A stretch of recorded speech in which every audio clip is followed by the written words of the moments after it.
Alright, so in this next video, we're once again going to be factoring. We're going to be doing factoring problems on an equation with 3 terms. But this one's a little tricky because now we're introducing 2 variables. So it's not x squared plus x plus a constant.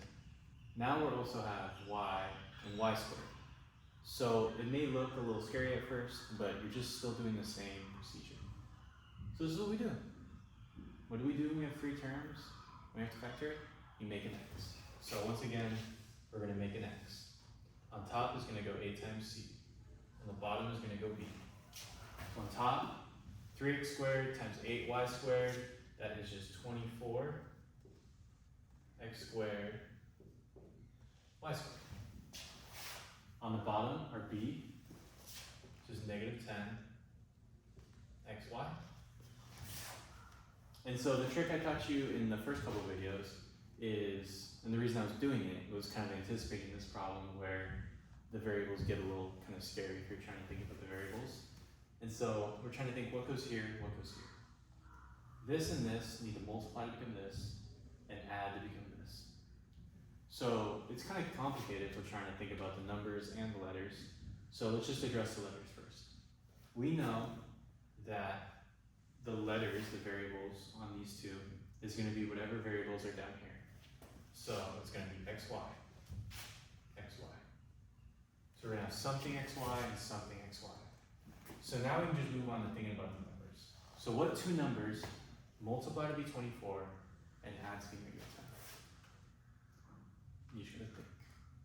And you should get negative 6 and negative 4.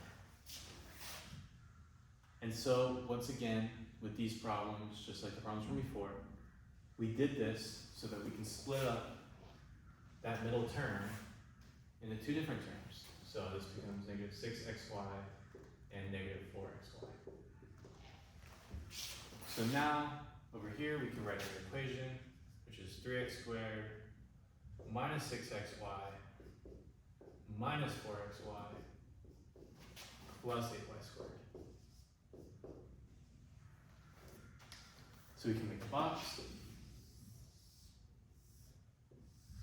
We go 3x squared minus 6xy minus 4xy and then 8y to the power 2. So then it's the same thing as before. So this spot is just the greatest common factor of these 2. So this spot is just 3x. So then x goes here. And then so this is a negative 2y, since 3x times negative 2y, negative 6xy, and then that means this spot has to be negative 4y. And so our final answer would be x minus 2y times 3x minus 4y. Different numbers, more complicated, same exact procedure as always. Just remember, with all these factoring problems, no matter how complicated they get, no matter how intimidating they look, this process will work every time. If you do this procedure every time, no matter what is going on up here, you will get to the right answer.